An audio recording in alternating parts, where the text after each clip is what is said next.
Somos quienes habitamos la radio, quienes reflejamos el otro lado de la historia, quienes avanzamos en el debate de ideas. Somos Habita Radio y estamos avanzando hacia el futuro. Con el tiempo se hace carne lo vivido. Todos los martes, deportes, actualidad, historias de música y charlas con amigos suben hasta el piso 12. El ascensor de Habita Radio te lleva a un espacio de reflexiones y entrevistas. El piso 12. Con la conducción de Carlos Vargas y Marisú Adamo. Todos los martes a las 20 por habitaradio.com.ar. Un lugar donde la comunicación cobra sentido.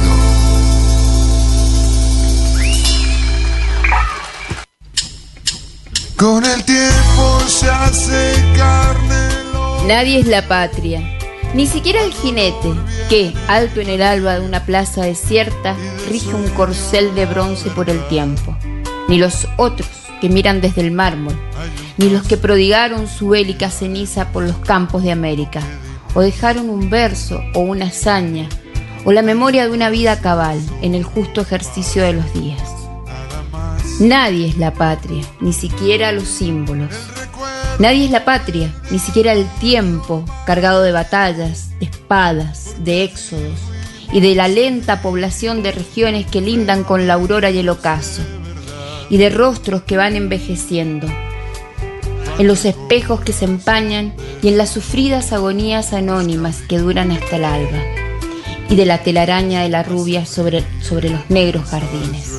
La patria, amigos, es un acto perpetuo, como el perpetuo mundo. Nadie es la patria, pero todos debemos ser dignos del antiguo juramento que prestaron aquellos caballeros, de ser lo que ignoraban, argentinos, sí, argentinos, de ser lo que serían por el hecho de haber jurado en esa vieja casa. Somos el porvenir de esos varones, la justificación de aquellos muertos. Nuestro deber es la gloriosa carga que a nuestra sombra legan esas sombras que debemos salvar. Nadie es la patria, pero lo somos todos. Arde en mi pecho y en el vuestro incesante ese límpido fuego misterioso. La patria somos todos. Bienvenidos al piso 12. Bienvenido a Música, Teatro, un gesto soberano, con la conducción de Carlos Vargas, por Habita Radio. Amigos del piso 12, buenas noches, buenas tardes. Tardecita casi de verano, 31 grados. 18% de humedad. ¿Cómo le va, Marisú? Bien, yo diría tardecita de casi verano, no, tardecita de verano, hace calor. Víspera del Día de la Soberanía Nacional. Sí, está Borges, a quien leyó. Sí, interesante. Nadie es la patria, pero la patria somos todos.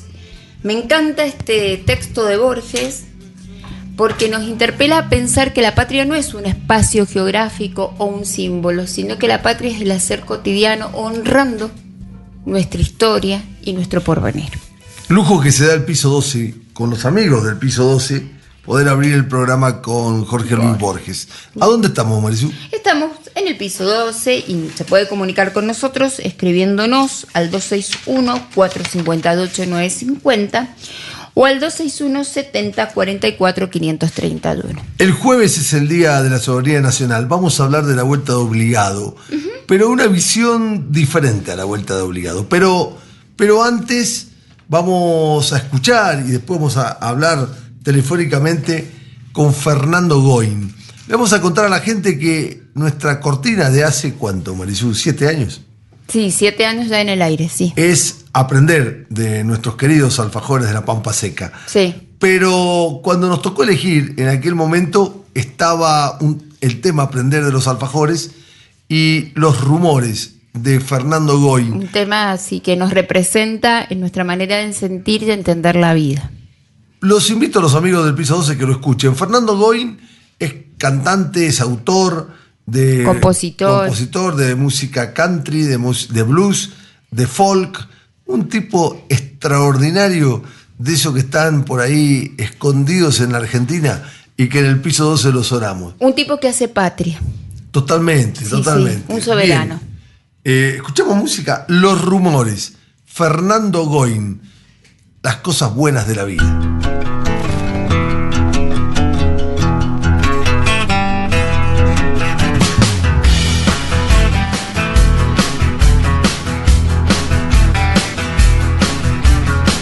Necesito estar cerca de las cosas buenas de la vida, porque siento que no queda por aquí otra salida. Los rumores solo logran detenernos.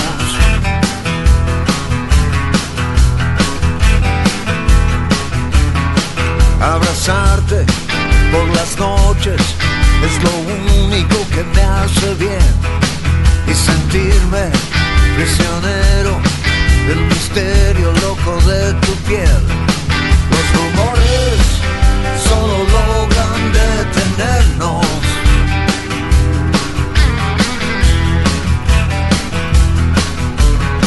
Y por más que tenga el tiempo en mis manos, sé que en cualquier momento todo lo que estamos viviendo puede pasar a otro plano.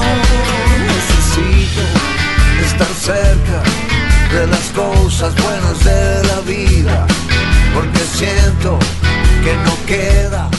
Los Rumores, temazo. Tenemos en el aire cantante, compositor, melómano, algo así como el Bob Dylan argentino, amigo del piso 12 porque ya ha estado con nosotros, Fernando Goin. ¿Cómo estás, Fernando? Buenas noches, ¿cómo estás? Hola. Hola, hola. Me parece que vamos a intentar de nuevo.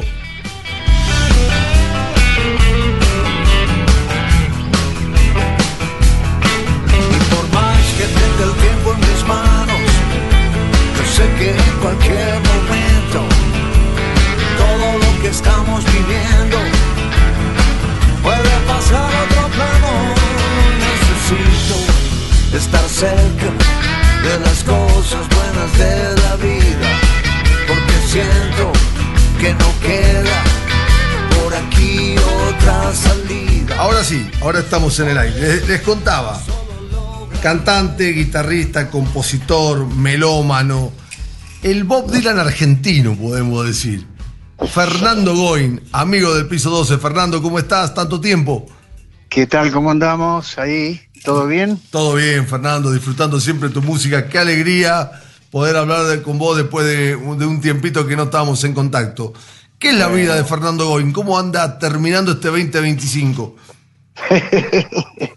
Bien, bien. Estoy terminando un año tranquilo, por suerte, un año de producciones. Este año estuve produciendo 2 discos para otra gente, así que... Y ahora recién vengo del estudio porque estamos ahora armando unas canciones nuevas. Así que bueno, viendo cómo va a salir esta nueva historieta del 2025, con algunas cancioncitas nuevas que hice este año, viste, que quiero publicar.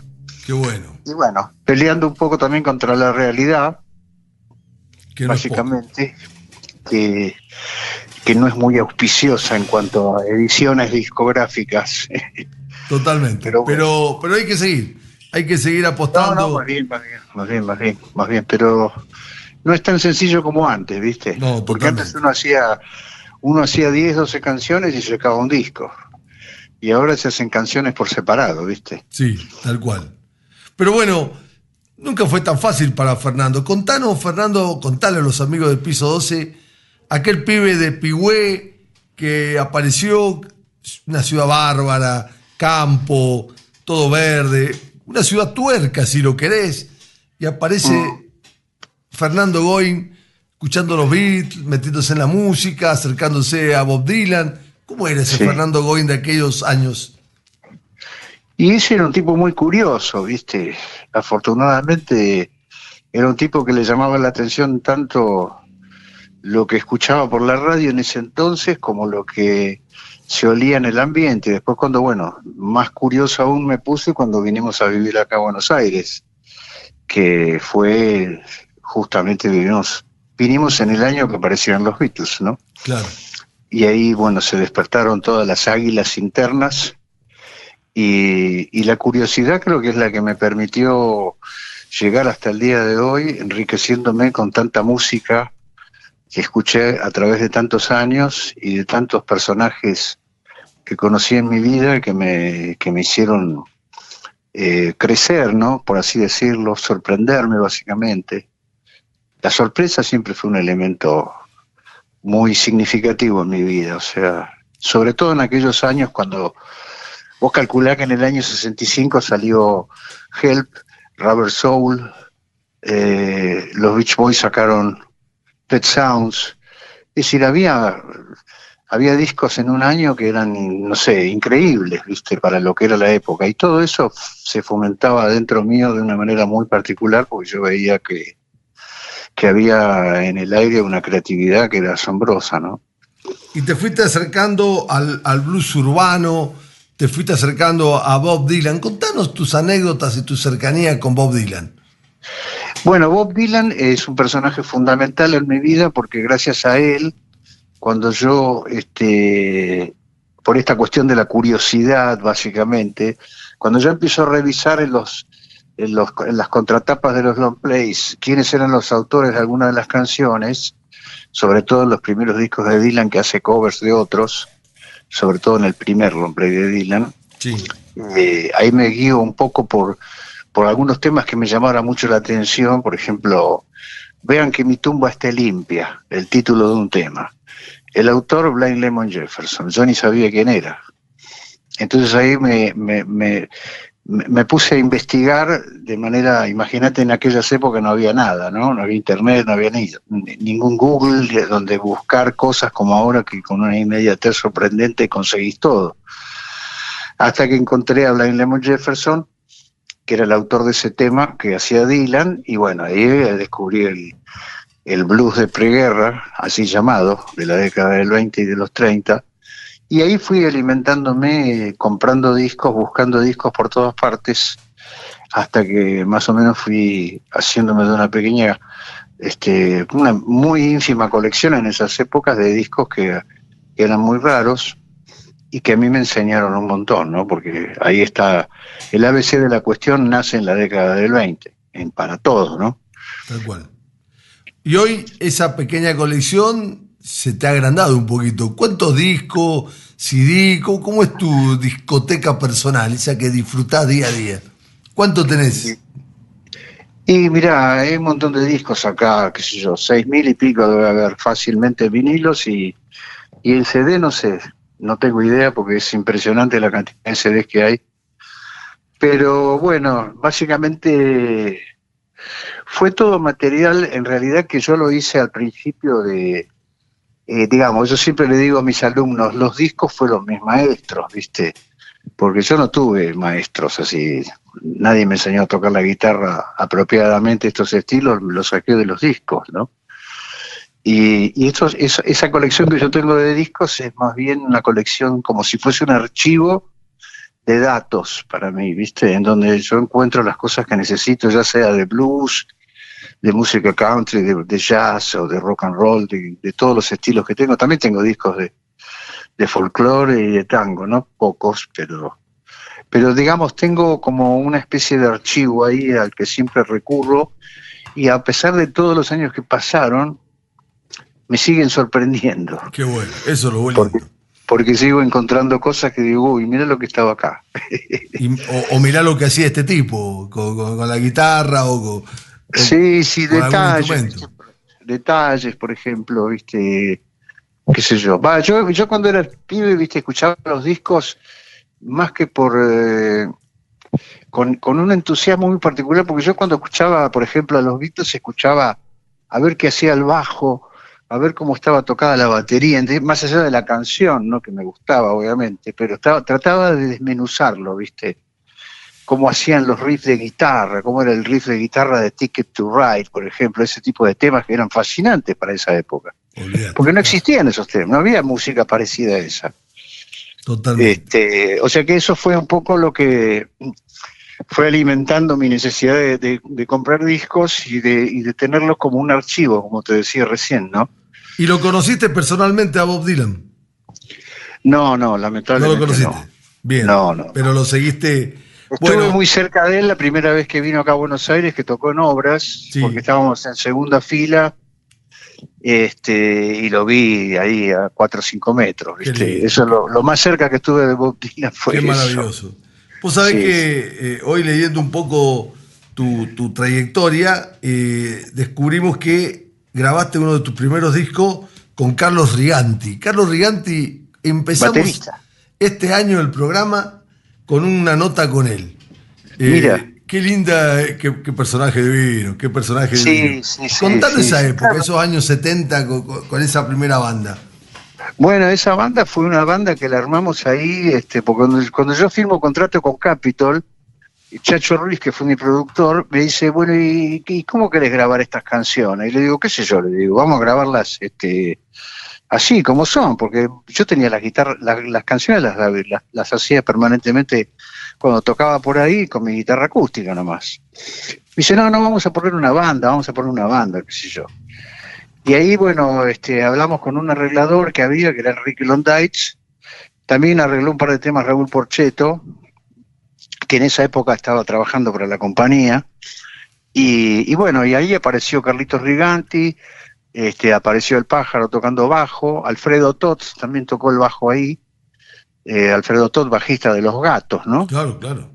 Y hasta llegó a tocar Pedro Aznar en el tema Me Quedo con Tu Risa, porque era el único que tenía un bajo fretless en esa época. Y bueno, tocó él muy, muy pibe, Pedro, en esa época, tendría 17 años. Y estuvo Bernardo Baraj también ahí. Y don Bernardo Baraj, excelente saxotenor, sí, tocó en Fábula y Disfraces, uno de los temas en donde hace un solo espectacular.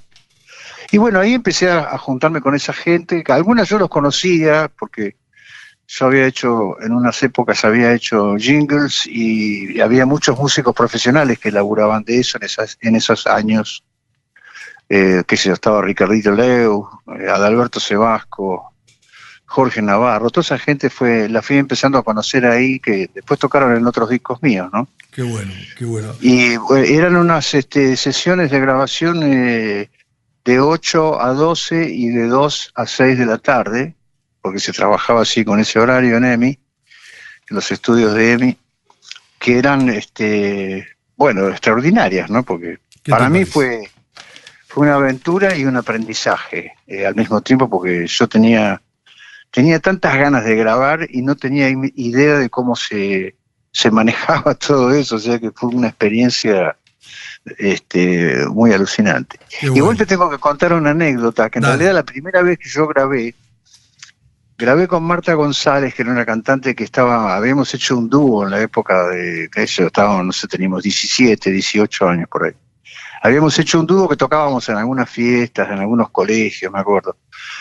Y el primer demo que lo hicimos en los estudios TNT de la calle Moreno, dirigidos por Tim, que era uno de los TNT, que era un trío muy famoso que hubo en la década del 60 acá, que habían hecho un estudio, donde grabó Almendra y Manal, grabaron ahí.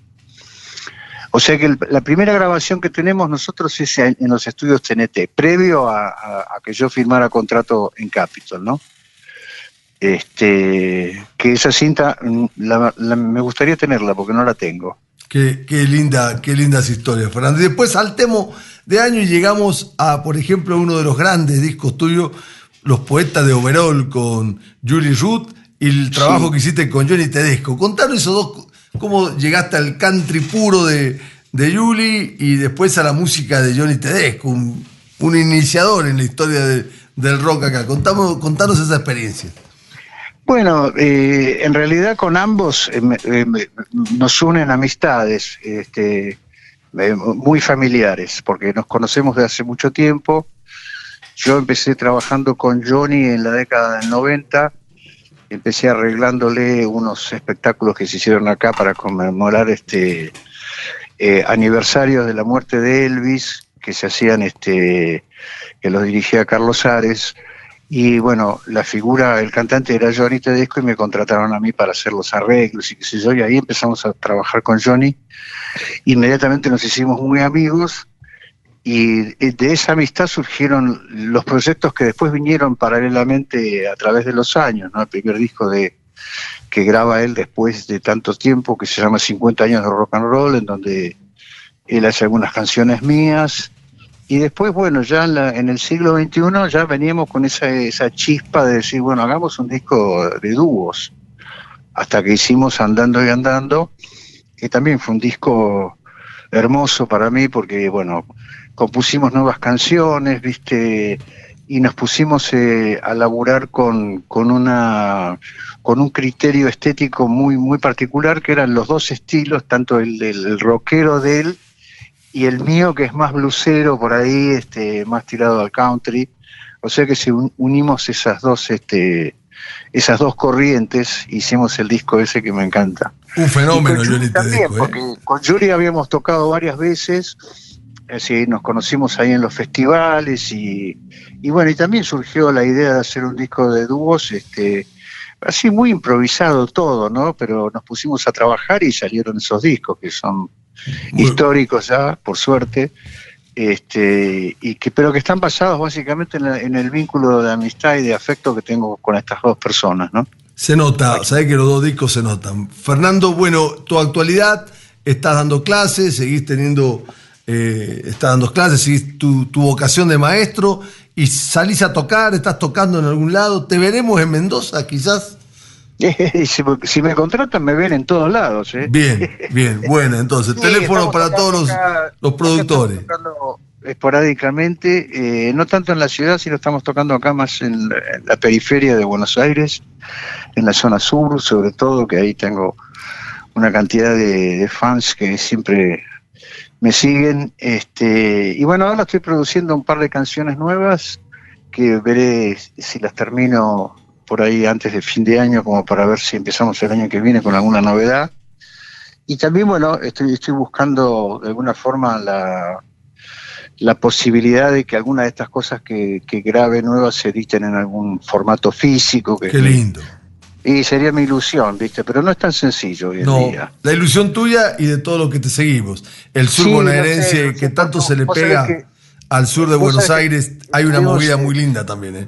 Estuvimos en San Pedro hace poco en el Festival Country y me encontré con un montón de gente, ¿viste? Que bueno, que no sigue, qué sé yo. San Pedro es un lugar extraordinario porque se juntan en un fin de semana más de 70.000 personas, o sea que uno tiene posibilidad de explayarse con un público mucho más amplio.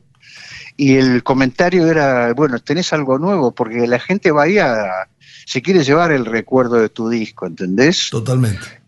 Y hay muchos que están con el mismo problema. Decir, bueno, sí, lo que pasa es que tengo unos temas en Spotify, ¿viste? Pero eso es como algo muy... No, es lindo tenerlo en la mano. Bueno, Fernando... Hay que tenerlo, exacto, hay que tener el disco en la mano, como fue siempre, ¿viste? Me parece a mí que es un objetivo que hay que tratar de perseguir y no abandonar. Totalmente. Vamos a arrancar el año que viene con un par de canciones tuyas, seguro. Te agradezco un montón. En cuanto estén listas te voy a mandar algo, no te preocupes. Dale, te agradezco un montón, ha sido un placer escucharte. Igualmente, un abrazo para todos. Se te quiere y admiro un montón. Chau. Gracias. Fernando Goin. Un incunable. Incunable de rock. Y le cuento algo para los amigos del piso 12. ¿A dónde estamos, Marisol? Estamos en Habitat Radio, en el 261-458-950 y en el 261-70-44-530. La voy a sorprender con lo que le voy a contar. Cuéntame. Carlos Riganti. Sí, lo ubico. Músico de Alas, entre otras cosas. Sí. Existió un grupo que hizo la primera ópera prima rock en la Argentina. Materia Gris. Ajá. De Carlos Riganti. Googléelo y van a ver lo que es una ópera rock. Ópera rock. De alto nivel. Carlos Riganti. Me sorprendió. Pensé un poquito más de... Creo que vale la pena. Un poquito más de Fernando Goin. Antes de seguir con Fernando Goin, rescato esto de la nota, ¿no? El disco físico es como una constante. Cada vez que hablamos con estos próceres del rock y artistas actuales también, esta nostalgia que produce el disco rígido. Todos deseamos, como consumidores de música, como melómanos y como productores de música, el disco físico. Perdona u olvida de Fernando Goin. ¿Me deja que lo dedique? Sí. Marcelo Melikov se está recuperando de sus meniscos. ¿Nos está escuchando? No bailes, Marcelo, pero escuchá a Fernando Goin.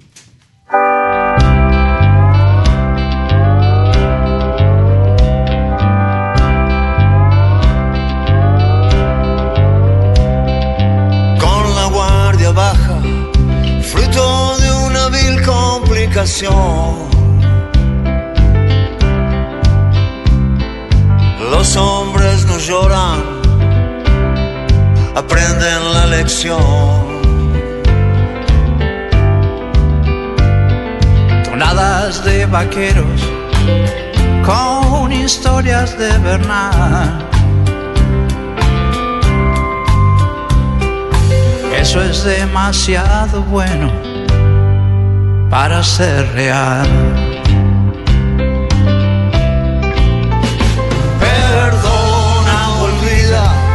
Tómalo, déjalo escapar.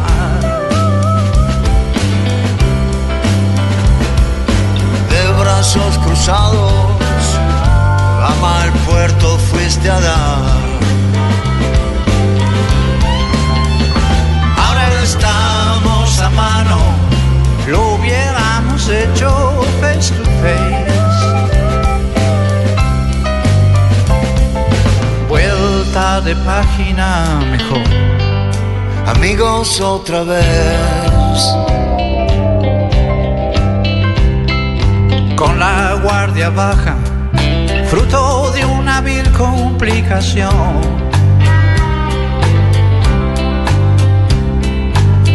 Los hombres no lloran, aprenden la lección.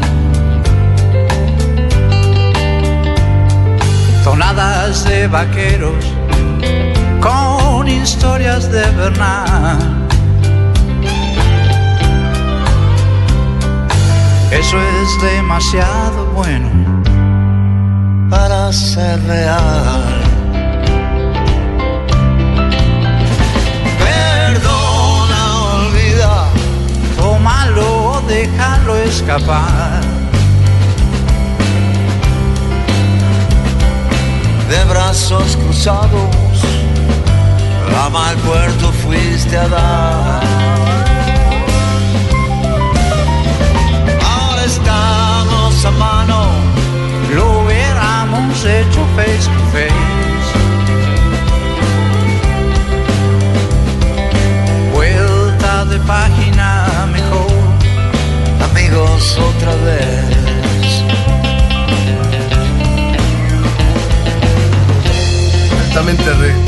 Altamente recomendable, Fernando Goin, para disfrutar en la noche antes de irse a dormir el blues, el folk, verano, así, un grande. ideal. Bueno, nuestro amigo, integrante del piso 12. Él es protagonista del piso 12, él es piseo. Se lleva al piso 12 de 2025, la vuelta de obligado, la soberanía nacional, queremos la verdad, de Fernando Cesaretti. Fernando, ¿cómo estás? Buenas noches. ¿Qué tal? ¿Qué tal? Buenas noches a ambos. Bueno, si soy protagonista voy a pedir aumento de salarios. Sí, Así es, pero sí. no hay plata, dijo alguien este año. No hay plata. Alguien dijo con el plata. Bueno, No nos hacemos esperemos. eco de ese recorte. Mire, yo no Sí. sé si le serán remunerados sus honorarios, pero a algún espirituoso le va a llegar el nombre del enólogo que lo saluda, don Carlos Vargas. Muy bien, Marisol. Me parece bien. Sí, me así parece es. bien, lo esperaremos. Yo esperaremos me con encargo de ansias. gestionar esos honorarios. Bueno, Fernando, ¿qué vamos a hablar de la vuelta de obligado? ¿Cuál es la verdad de este 20 de noviembre de 1845? Nos enseñaron en el manual Capeluz que la fuerza de la Confederación con Lucio Mansilla habían puesto las cadenas, quisieron frenar a los anglo-franceses, pasaron, el quilombito que había en Uruguay. A ver, redondeando esta historia que queremos saber y cuánto de verdad era para la Argentina grande esta soberanía que proponía Rosa y compañía. Bueno, más que verdad, yo no tengo verdad, yo no creo tampoco en la verdad de absoluta, sino en opiniones, puntos de vista sobre determinados hechos. Tal cual. Siempre he dicho con respeto y aceptando siempre la opinión divergente. Estamos hablando del 20 de noviembre. Día de la Soberanía Nacional Argentina. Ya la última palabra me hace cosa porque en 1845, donde ocurre la batalla que vos recién mencionaste, no existe la Argentina. Tal cual, era la Confederación. Sí. Ni siquiera eso, es un proceso complicado, traumático, que va a durar décadas. Tal vez se termina de saldar recién en 1880 con la federalización de Buenos Aires, como decía, con la sagacidad política y el gracejo que tenía un profesor de historia de la Escuela Superior de Guerra llamado Juan Perón. Buenos Aires entregó su ciudad capital a la nación cuando ya la nación era Buenos Aires. Pero para eso hubo un proceso previo que comienza en el periodo tardo-colonial, que va a acentuarse a partir de la disolución de las autoridades nacionales de 1820, y donde por un lado vamos a tener una provincia que se va a ir consolidando con su manejo del puerto, de una expansión de su frontera interior, que va a tener un par de experiencias políticas disímiles, pero concordantes frente al resto de las provincias. Bien. Primero la experiencia unitaria de 1820, digamos, vamos a hacer simple la cifra, aunque no son tan así, a 1830, después la emergencia del rosismo, que mucho tiene que ver su figura con este festejo. Argentina no existe como tal, existen territorios que se van conformando, se van uniendo, fuerzas centrípedas. Vos recién hiciste referencia al Uruguay. Bueno, el Uruguay es una de las cuestiones fundamentales en esto que va a pasar en la década de 1840. Tal cual. La Argentina, uso el término actual para entendernos, por ejemplo, ustedes están en Mendoza. En 1835, un grupo de viñateros habló seriamente, después no llegó a nada, de separar Mendoza y San Juan de la Argentina, o de lo que se llamaba Confederación Argentina. Mendoza respondía en ese momento a la coalición del norte, que se enfrentaba a Rosas, y unirse a Chile, cosa que no era tan descaminado por dos razones. Primero, porque Chile estaba disfrutando de lo que se llamaba la República Portaliana de Diego Portales, que duró décadas, había una estabilidad. Entonces, frente a la anarquía general, se tiró esa idea que afortunadamente no fructificó, más allá de que sepamos que las tres provincias cuyanas se integran a esa nueva entidad geográfica política llamada Virreinato del Río de la Plata, no desde el Virreinato del Perú, sino desde la Capitanía General de Chile. Alperín Donqui, que fue el principal historiador argentino para mí, decía que muchas provincias no se declararon independientes en esa época porque no tenían ni recursos ni económicos, sociales ni demográficos para hacerlo, y dejaron hacer un avance. Y frente a eso tenemos una provincia que maneja el puerto, tiene la llave de los ríos interiores, y a su vez está en conflicto permanente con el interior, y a su vez con lo que va surgiendo como oposición, que básicamente se concentra en el puerto de Montevideo, puerto rival de Buenos Aires, y estaba mucho mejor situado desde un punto de vista técnico para hacer puerto, por ejemplo. Sí. Manejar el Río de la Plata y manejar los ríos interiores. Bueno, en la década de 1830, 1840, hay en la banda oriental, que se ha declarado independiente en 1830, dos gobiernos. Uno del de Manuel Oribe, blanco, denominación que va a seguir hasta ahora. El blanco serían los federales argentinos, sí, apoyado directamente por Rosas. Totalmente, por Rosas. Sí. Y el otro, el que maneja la campaña, y el otro, el Colorado, cuya figura principal es Fructuoso Rivera, que se concentra en la ciudad de Montevideo. Ahí apoyan los brasileros a Rivera. Brasil tiene un problema en ese momento, que es la República de Farrapos, en Río Grande do Sul. Sí. Donde hay unas cuestiones, yo creo que para ver la época hay que verla también como una cuestión más que internacional, regional, que excede nuestros límites actuales. Es una cuestión social. Juega Brasil, pero más juega Francia, por ejemplo. Francia apoya decididamente en su proceso de expansión ese puerto de Montevideo, y miles de franceses en la ciudad de Montevideo, miles de vascos, y a su vez los ingleses tienen una estación naval desde 1808 frente a Río de Janeiro, que es importante en nuestra historia porque definió un montón de cosas, y también se suman. Digamos que en 1838-39 ocurre un primer bloqueo sobre el puerto de Buenos Aires. Por una cuestión hasta Badalí. Se había firmado un tratado donde los súbditos británicos estaban exentos del servicio militar.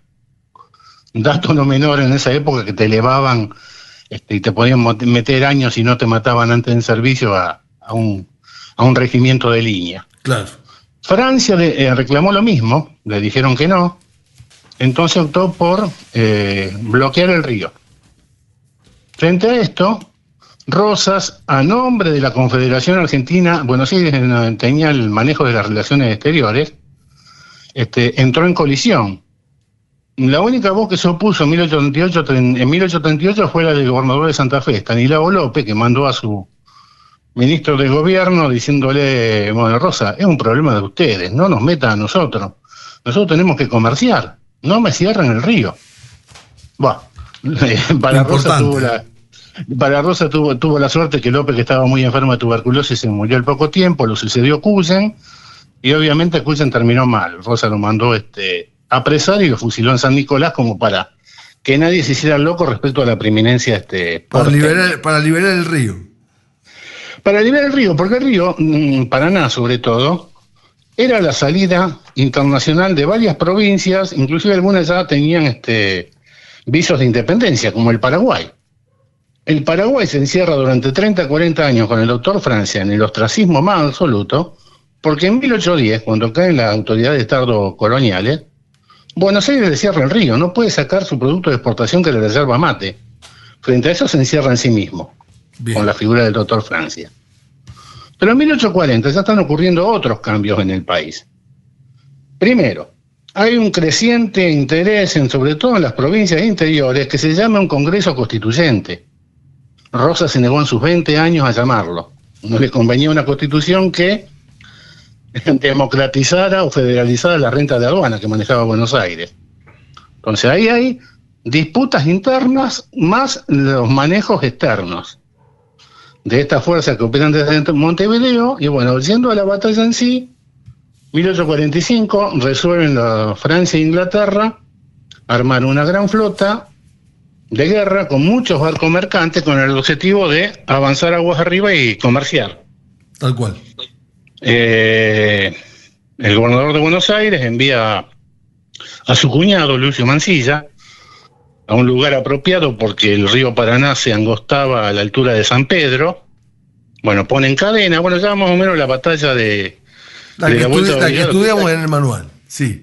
Exacto, bueno, que termina siendo una derrota argentina, así que de nuestra fuerza, porque la escuadra logra forzar eso, avanza, hay otras batallas, son perseguidos, y lo que en principio es una derrota de las fuerzas locales, también es una derrota, no desde un punto de vista militar, de las fuerzas que ganaron la batalla, porque los barcos llegan hasta Corrientes y al Paraguay con el objetivo de comerciar, traen productos manufacturados, por eso 90 buques mercantes, como dice la canción, y se encuentran que no hay mercado, no hay quien les compre esa mercadería. Es decir, está en una situación precapitalista al interior. Alberdi, el gran tucumano, que en ese momento está en Chile, que va a ser el que va a construir en las bases de nuestra Constitución, no en vano dice en ese mismo momento: gobernar es poblar. Si no acabamos con esto sigue siendo un país anárquico, bárbaro, términos de esa época, y bueno, termina volviendo la escuadra después de haber tenido un muy mal resultado económico. Acá hablo del tema soberanía, porque se está hablando del tema soberanía. ¿Qué es la soberanía? Cuando retorna, a la altura al norte de Rosario está Puerto San Lorenzo, Puerto San Martín. La angostura del Quebracho, la batalla del Quebracho. Ahí nuevamente Lucio Mansilla, esto es en febrero del 46. Está retornando rumbo a Montevideo la escuadra y la atacan. Le produce algunas bajas porque están en una barranca alta y bueno, 2 o 3 barcos quedan fuera de combate. Ahora, si damos por sentado que esos eventos son el Día de la Soberanía Argentina, ¿por qué no se utilizó la batalla del Quebracho, por ejemplo, que dio más resultado a la futura Argentina? Porque yo creo que hay una concepción en la historia porteño-céntrica, de la que todos somos culpables en un aspecto y a su vez cómplices al aceptarla. Sí. A ver, yo me voy un poquito para atrás. Todos estudiamos las invasiones inglesas, ¿no es cierto?, a Buenos Aires. Tal cual. Nos dicen plenamente que el virrey Sobremonte fue un cobarde que huyó de la ciudad. Andá a decirle a un cordobés que Sobremonte es una figura nefasta. Al revés, es un héroe. El paseo Sobremonte en Córdoba refiere a ese gobernador intendente que fue Rafael de Sobremonte. Lo que hizo Sobremonte en 1806, cuando fue sobrepasado por la fuerza militar en la ciudad capital del virreinato, es retirarse al interior para armar un ejército, cosa que hizo que la historia niega, la historiografía porteña. Lo que pasa es que Liniers se le adelantó en eso, y retiró los fondos, el famoso tesoro de Sobremonte. Beresford, el general inglés que ocupaba Buenos Aires, no se preocupó mucho en seguirlo, simplemente citó a todos los comerciantes porteños y les dijo: si Sobremonte no devuelve los fondos acá, ustedes van a poner de su propio peculio lo que falta. Obviamente los mismos comerciantes mandaron un destacamento que lo alcanzó en Luján a Sobremonte y le dijeron: andate, pero deja esto. ¿Por qué conté esto? Porque la historia se cuenta desde Buenos Aires. La batalla de Obligado está unida mucho a la figura de Juan Manuel de Rosas. Paradójicamente, Rosas está viviendo en esos años el fin de su modelo económico. Hay que tener en cuenta eso. En la década de 1840 aparece el lanar en las pampas argentinas. Rosas es el representante de los terratenientes porteños, pero del saladero, del charque, de lo que se mandaba como comida para esclavos de Cuba y de Brasil. Frente a eso aparecen nuevos protagonistas, entre ellos Urquiza, que moderniza Entre Ríos en esos años, que apuesta directamente al lanar, al ganado lanar, y que va a ser el que va a enfrentar y va a terminar expulsando a Rosas en 1851-52, justamente cuando pacta con Oribe y con los sucesores de Rivera y levantan el sitio de Montevideo. Perfecto. Es decir, lo que en 1845 Rosas había tomado como una cuestión nacional de que no pasen por el río, en 1852 una de las condiciones que hay es la libre navegación de los ríos, que para mí fue positiva. También te hablo un rosarino. Rosario no existiría sin esa condición, por ejemplo, si todo se demorara en el puerto de Buenos Aires y no pasara acá. Fernando, sí. Disculpa que te interrumpa para redondear la idea. Entonces, festejamos un Día de la Soberanía con la batalla de la Huerta de Obligado, que poco tiene que ver con la soberanía nacional y mucho tiene que ver con el porteñismo. La batalla de Quebracho en realidad tiene mucho más que ver con la soberanía nacional, porque es más de guapo defendiéndose. Y la figura que acá hay que resaltar, quizás es la figura de Mansilla como guerrero, pero detrás de la figura de Mansilla hay toda una cuestión económica de Buenos Aires, tratando de sostener la economía, ¿no es cierto? Lucio Mansilla es el cuñado de Rosas, no nos olvidemos de eso. Sabía. Está casado con Agustina Rosas y es el padre de Lucio B. Mansilla y de Eduarda Mansilla. Es decir, tuvo la suerte este general Mansilla que sus dos hijos fueron importantes literatos, especialmente Eduarda, que está considerada la primera mujer escritora de la Argentina. Una familia de la oligarquía, digamos, de la élite porteña. Los Mansilla, los García, los Rosa, los Anchorena, están todos entrelazados entre ellos. Lucio Mansilla, el héroe de estos combates, ha tenido un desenvolvimiento antes bastante vergonzoso cuando acompañó a Pancho Ramírez en 1820, lo traicionó directamente, él terminó traicionándolo, que le ocasionó la destrucción, y ahí actuó como un agente de Buenos Aires en 1820. Pero eso es irnos para atrás. Yo te hacía esta pregunta: ¿por qué el 20 de noviembre? Digo, ¿por qué no festejamos el 11 de octubre? Tal cual. El 11 de octubre de 1945 se realizó la primera colada de rabio en Altos Hornos Zapla, la primera producción de acero argentino manejada por fabricaciones militares. Tal vez eso tenga un valor mayor para la soberanía de un pueblo que una batalla de las tantas de lo que hubo en ese periodo que se llamó la guerra Grande de 1830 a 1840, Vos tenés un comprovinciano, perdón que soy de Despertillo, que murió hace unos años, que es a mí me gusta mucho, que es Jorge Marciali, de Guaymallén. Olvídate, un grande. Que escribió, el más conocido es Cebollita y Huevo, bueno, hizo muchas cosas con Omar Moreno Palacio. Pero tiene un tema que a mí me gusta que se llama Así hablaba Don Jaureche. Y en una estrofa dice: no hay mayor soberanía que una banca nacional. Los pueblos la pasan mal cuando viene un extranjero a decir quién es primero, si el hombre o el capital.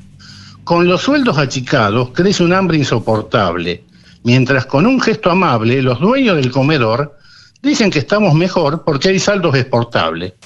Si estas dos estrofas no tienen que ver con la situación actual y la soberanía, yo no entiendo más nada. Creo que está hablando de ahora y está hablando de siempre. Qué lindo, Fernando. Jorge Marciali, siempre recordado por nosotros. Un grande, quizás... Coterráneo. Coterráneo de Guaymallén, Mendoza. Quizás el cantor popular más importante de Mendoza, lejos. Fernando. Lejos, y como no estaba en Buenos Aires, no tuvo la trascendencia que tuvieron otros cantores, pero bueno, ha dejado su sedimento en mucha gente. Nosotros mucho tiempo tratamos de... Hay un tema de Jorge Marciali que se llama Mendoza va, que es la canción más linda que se escribió en Mendoza, pero supera la Marcha de la Vendimia. Y Jorge Marciali, un grande. Fernando, impresionante lo que nos has hablado. Te termino con esto. Dale. Redondealo al final. Te redondeo, porque surge el festejo ahora en sí. Bueno, se puso en 1974, se declaró el Día de la Soberanía Nacional, y en el 2013 se lo declaró feriado nacional. Porque hay un tema, te lo hago brevemente. Sí. Durante las décadas de consolidación del Estado Nacional Argentino, el tema de la vuelta de obligado, de esas luchas, quedó subsumido en las guerras civiles argentinas. A partir de la década de 1920-1930 surge una corriente en la Argentina histórica que es el revisionismo histórico, que en un principio fue muy elitista, es decir, muy de determinada figura, determinada gente, hasta que ocurrió algo en el país, que es el peronismo, la emergencia del peronismo. Entonces ahí hubo que barajar y dar de vuelta, como diría también Jaureche, que lo citó Marciali. Mucha gente empezó a identificar la figura de Rosas con la de Perón. El primer peronismo no fue rosista. Te cito dos cositas muy simples. Una vez va Eduardo Colón, director de la época, a manguearle guita a Evita para hacer un monumento a Rosa, y Evita lo saca carpiendo y le dice: acá no venga con cosas raras, acá somos todos urquicistas en el peronismo, déjese de hinchar. Y cuando lo van a ver a Perón con el gracejo que tenía, dice: ya demasiado lío, usa otra palabra, demasiado lío tengo con los vivos para meterme con los muertos, dejemos todo como está. Pero ¿qué pasa? Cuando Perón es tirado por un golpe cívico-militar en 1955, ese golpe eleva la figura de Urquiza para decir: bueno, hubo un tirano hace 100 años que fue echado por Urquiza, nosotros echamos a este tirano. Y hacen la línea Mayo Casero.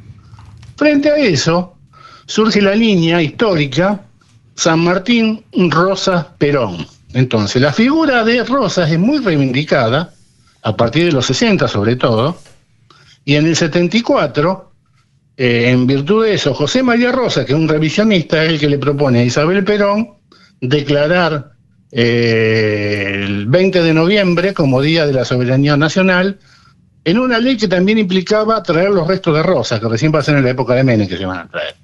Bueno, no te la hago más larga, pero creo que lo importante es lo que dice Marcial, y más allá por qué fue el 20 de noviembre, si vale o no vale, tengamos en claro el concepto de soberanía, dónde está, que lo sintetizó muy bien tu comprovinciano de Guaymallén en esa estrofa de Así hablaba Don Jaureche, para mí.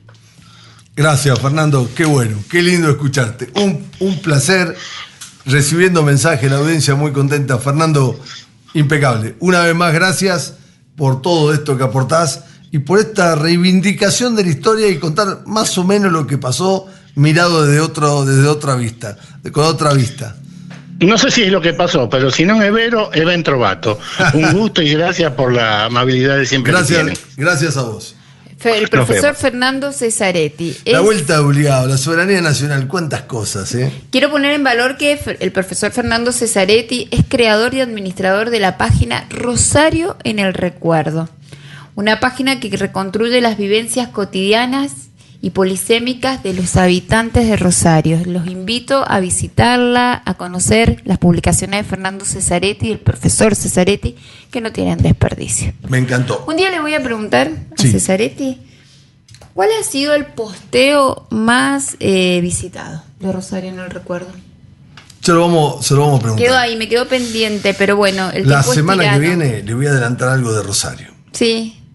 Roberto Fontana Rosa. ¿Le gusta en el piso 12? Sí, coterráneo de nuestro estimadísimo Cesaretti, y vamos a hablar de Fontana Rosa. La semana que viene. Es más, Ahora, él ya sí. nos está asesorando. Como Sí, olvídese. es muy generoso. Un poco más de Fernando Goin. Sí. A veces me llaman leyenda y vamos a hablar con una leyenda viviente del teatro mendocino. ¿Le parece? Nos ponemos de pie. Bien.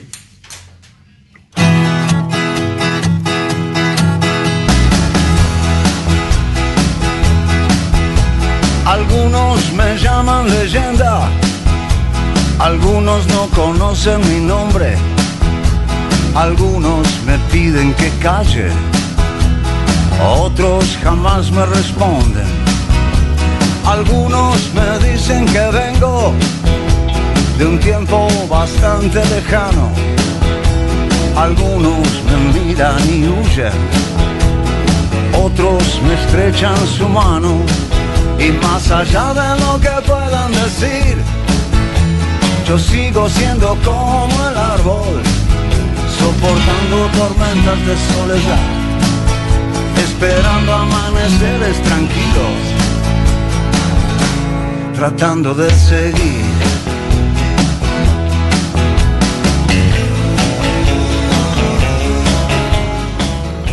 Algunos me llaman leyenda, dice Fernando Goin. Y me quiero poner de pie para hablar con este actor mendocino. Qué soberano. Qué soberano. Y ¿sabe una cosa, Marisú? Los amigos de los amigos son nuestros amigos. Y uno de los grandes amigos del piso 12 es Daniel Posada. Y uno de los grandes amigos de Marcelo Lacerna es Daniel Posada. Por eso es nuestro amigo, Marcelo. Hola, Marcelo, ¿cómo estás? Buenas noches. Hola, buenas noches. Hay que tener cuidado con los amigos que uno tiene a veces. No. No. Sobre todo cuando los vinos circulan así con facilidad. Pero todo bien con el Danielito, por supuesto. Un fenómeno. Marcelo, qué lindo y qué no orgullo. No solo compañero de teatro, sino compañero de tenis. Ah, bien. Hemos jugado, jugamos doble juntos. A veces somos rivales, pero bien, todo ahí la pasamos bárbaro. Vos, esto que te voy a contar, guardátelo para vos. Y vos jugaste al tenis con Daniel Posada y yo jugué al fútbol con Daniel Posada. Éramos vecinos, bueno, y teníamos un equipo en el barrio. Éramos realmente... bueno. Era un espectáculo bizarro, pero jugaba el equipo del barrio. Sí. Él lo lleva con mucho pesar porque dice que lo rebotaron en la letra y no lo pudo superar nunca. Pero bueno, ¿qué va a hacer? Tremendo actor, tremendo director. Bueno, pero vamos a hablar de vos, del Flaco Suárez. Se viene el sábado ni fu ni fa. Sí, contanos cómo se va terminando un año un año bárbaro con tanta actividad. Contanos, Marcelo. Mirá, la verdad muy muy contento. Ahí estamos con el Flaco ensayando para hacer el sábado ni fu ni fa, que es nuestra segunda obra con textos de Fontana Rosa, una obra de humor, con cuentos cortos, que a diferencia de la otra que hacíamos en la Sanata, esta nos remite a los grandes perdedores argentinos, ¿viste? Esos tipos, nos seguimos riendo de nosotros mismos, pero antes nos reíamos que se hacía el canchero, el vivo, que la sabe más del otro. En estas son los pobres vagos realmente perdedores, pero lo tomamos con mucho humor y mucho cariño, porque ¿qué argentino no es perdedor en un momento, no? O sea, ¿quién no ha perdido algo en esta vida? Y bueno, nos reímos de eso con el humor que tiene Fontana Rosa para rescatar estos personajes populares que él conoció en su juntada con sus amigos en el bar El Cairo, allá en Rosario, y ahí rescató muchas de estas historias que realmente son muy sencillas, con un humor muy popular, pero también profunda a la vez, porque se reflexiona, digamos, sobre algunas manías que tenemos todos y que son fácilmente criticables. Así que ahí estamos con el Flaco, un prócer absoluto de la escena mendocina, un maestro, para mí un padre, un hermano, un amigo, todo junto. Y bueno, feliz de poder hacer más funciones. Despedimos el año y bueno, ahí esperamos que la gente nos acompañe, como nos ha acompañado tantos años con estas obras, tanto con la Sanata como con Ni Fu Ni Fa, y bueno, que nos permite estar en contacto, reírnos todos juntos, tomarnos un rato para estar, para contagiarnos de risa todos juntos. Y lo bien y lo falta que no hace. El martes que viene, 26 de noviembre, es el aniversario, es el cumpleaños de Roberto Fontana Rosa. 25, 26. Vamos a hacer nosotros el martes que viene, el miércoles 26. Martes 25 vamos a hacer un programa en homenaje a Roberto Fontana Rosa. Buenísimo. Así que eso nos llena de orgullo. Bueno, ¿y qué poder decir de lo tuyo? Estuvimos viendo la Sanata en la última presentación que hicieron en el Plaza y ver la respuesta de la gente, ver el teatro parado, ovacionándolo, lo que te quieren a vos, lo que se lo quiere al Flaco, ¿viste? Una cosa, una cosa fantástica. El Flaco es impresionante el cariño que le tiene la gente al Flaco Suárez. Hola. Sí, te escucho. Que se había metido un audio ahí. Ahí estamos bien. Ahí está. Bueno, el Flaco, yo siempre lo cargo, le digo, vos sos el único actor famoso acá en Mendoza, y eso que no han dado con la China Suárez, con Wanda Nara, ¿viste? Si hubiera sido así, imagínate lo que hubiera sido el Flaco. Olvidate, pero hubiera... Claro. Nosotros Flaco... lo fuimos a ver, fuimos a ver una obra del Quintanilla hace poco, y el Flaco estaba de público, y cuando la gente lo vio llegar, explotó el teatro, ¿viste? Una cosa de loco el amor que... Una obra de Daniel Encina, y cuando el Dani le agradeció que estaba el Flaco ahí en la platea, la gente se para, ¿viste? El amor del Flaco Suárez realmente es increíble para los mendocinos. Sí, el Flaco ha sido realmente muy consecuente con su trabajo durante tantos años, ha respetado su esencia, ha respetado su humor popular, sin golpes bajos, sin guarangada, y siempre con un grado de reflexión, ¿viste? Siempre reflexionando sobre lo que somos, algunas cosas, una crítica constructiva siempre ha hecho el Flaco, y apelando a una llave que es maravillosa, que es el humor. Entonces ha generado una complicidad con la gente admirable, realmente admirable. No hay otro que yo por lo menos no he conocido en el ámbito acá en Mendoza. No he conocido otro personaje como el Flaco que haya despertado tanto cariño, tanto reconocimiento. Él siempre ha sido muy humilde. Mirá que yo lo he acompañado tantos años, y él siempre, bueno, conmigo ha tenido una confianza absoluta, cero capricho, cero divismo, ha sido muy generoso. Todos los que hemos compartido con él escenario somos testigos de su generosidad, porque él podría ser un tipo que hubiera tomado un camino en solitario, con muchos espectáculos unipersonales, pero sin embargo los espectáculos unipersonales los estrenó de grande. Tal cual. Fíjate vos que ha hecho una trayectoria siempre con grupos, montando salas, espacios, dejando un legado impresionante.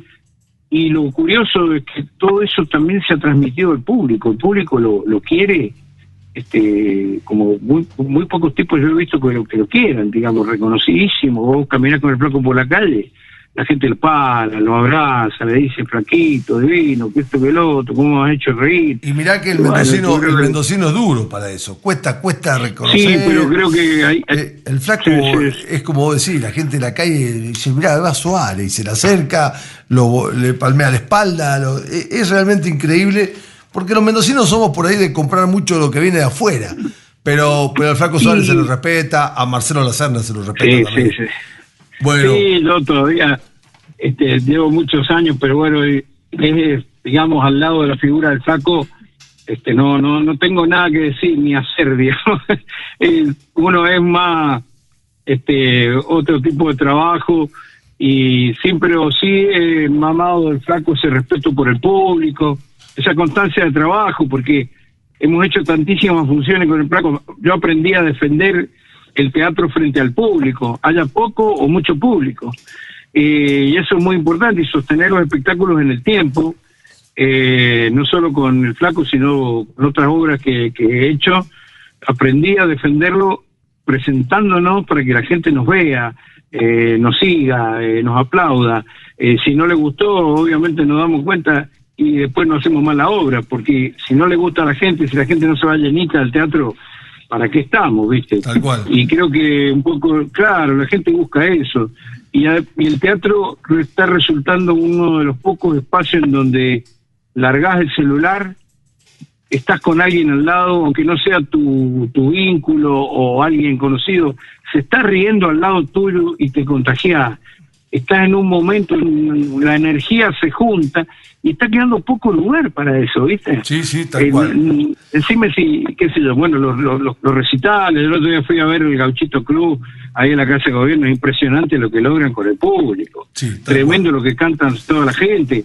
Ese tipo de fenómeno de encontrarse con el otro, estar ahí al lado, respetarse, cantar, estar con alegría, o sea, es impresionante. Eso se hace muy bien en estos tiempos donde se recurre tanto a los teléfonos, a lo audiovisual, a las pantallas, y a gente que, por desgracia, a veces se aísla y no va a ver estas cosas. Eso que vos decís, Marcelo, lo vivimos hace poco con Marisú, que fuimos a ver a la murga Agarrate Catalina.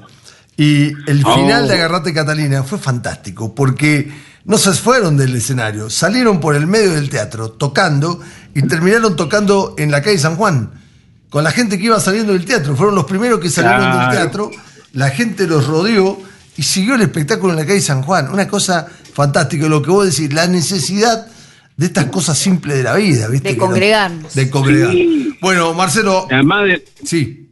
Desmitificar la labor del artista. Digamos, el artista no es ningún iluminado, nosotros, qué sé yo, imagínate, remando toda la vida, que te salude alguien por la calle es una fiesta para nosotros. Bueno, y no nos sentimos para nada divos ni distintos al resto, laburamos de esto, laburamos de esto. ¿A dónde, cuándo? Entonces, el sábado, ¿a qué hora y a dónde? Sábado 22.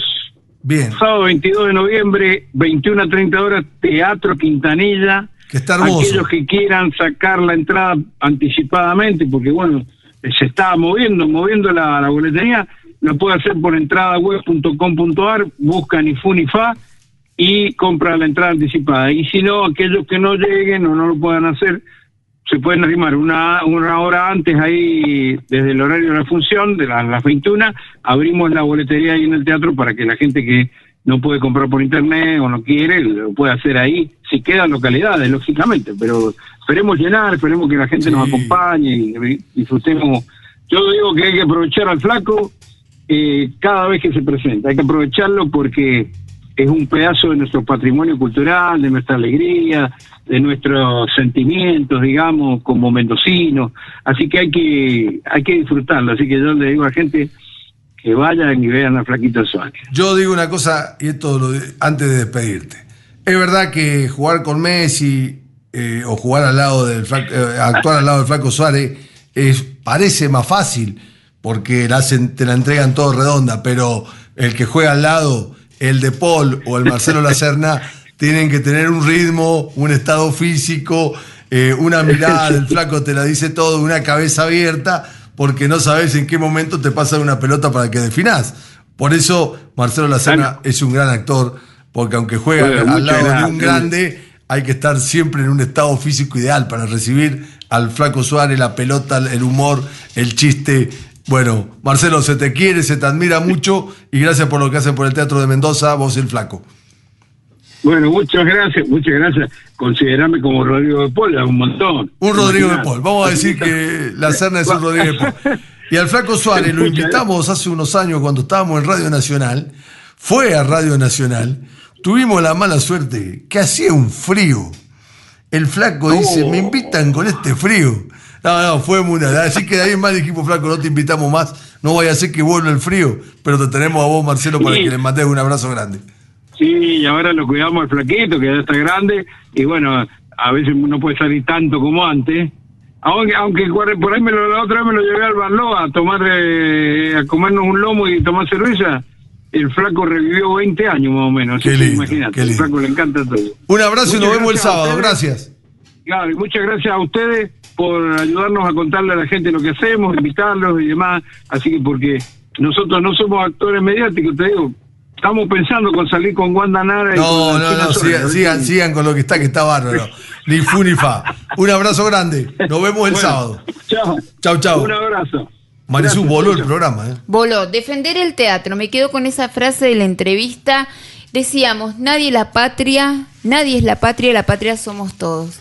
Fernando Goy, a escucharlo. A escucharlo, a ver teatro, a hacer patria. Semana Eso que nos viene, hace soberanos. Homenaje a Roberto Fontana Rosa. Se va este programa. Se va el piso 12. Y agradecemos la operación de Claudio Cañoli. Maestro, Claudio Cañoli. Agradecemos a Karen Moreno y a Karen Minasi y a Alejandro Rota por estar con nosotros. Y a la Tere. Por Bien. este Hábitat Radio que nos permite habitar la radio y ser el piso 12. En 7 días vuelve el piso 12. Con el tiempo se hace carne lo vivido, al dolor viene el alivio y del sueño